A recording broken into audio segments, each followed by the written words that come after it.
Allez, c'est parti, monsieur Zolota qui donne le coup d'envoi de cette partie.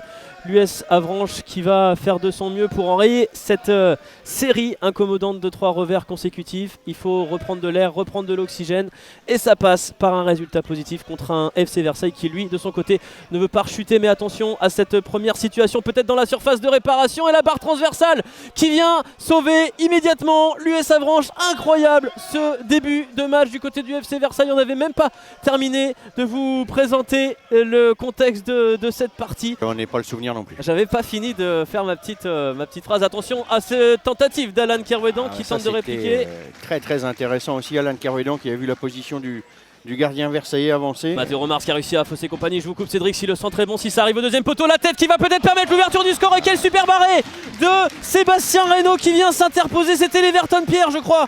Mathieu Remars encore. Attention cette fois ça peut devenir dangereux avec la frappe de Steven Nsimba qui va marquer. Steven Nsimba qui débloque l'US Avranches, qui se débloque lui-même. Il était à 2 doigts d'ouvrir la marque il y a quelques instants et il convertit finalement 1-0 pour l'US Avranches. Et c'est mérité sur ce qu'on voit depuis 10 minutes ici à René-Fenouillère. Il va se relever. Non, c'est Gaussou Traoré. Je ne vais pas voir de qui il s'agit. Que des risques. À part d'Aquesson. Je vais y arriver, c'est Chris Kevin Nadje évidemment avec son bandage. Ah oui, on le reconnaît pourtant facilement avec son... Et c'est la pause, l'US Avranches qui a peut-être fait le plus dur en ouvrant le score par Steven Nsimba. 1-0 pour les Manchois. Allez, c'est Kou Fofana sur corner.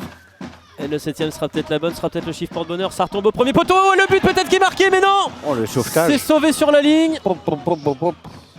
Le ballon dans la profondeur pour Dany Jean qui peut peut-être s'emmener le ballon. Il va réussir à passer sur Jordan Lebang et là il est supersonique. Il y a du monde au deuxième poteau, c'est Alan Kerouédan. C'est un peu long. Ah, le retrait terminé tout de suite. C'est pas terminé, le contrôle est pas parfait. Pierre Magnon pour frapper. Pierre Magnon, ça passe à côté.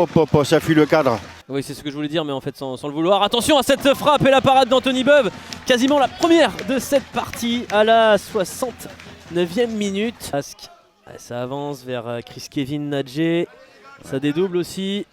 Attention vers le ballon vers peut-être un partenaire. Attention Nadje qui peut frapper. La parade d'Anthony Beuve. Il va en rester 30 secondes parce qu'il y a eu ce changement côté manchois. Et attention à Alticulac.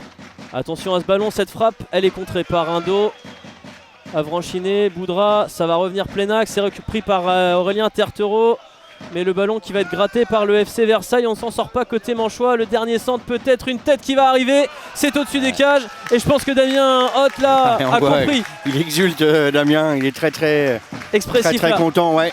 Je pense qu'il a compris que c'était terminé pour l'US Avranches qui met fin à une série cauchemardesque de 3 défaites consécutives et qui se donne du baume au cœur dans sa lutte pour le maintien. L'US Avranches dépasse le FC Versailles au classement et sort de la zone rouge.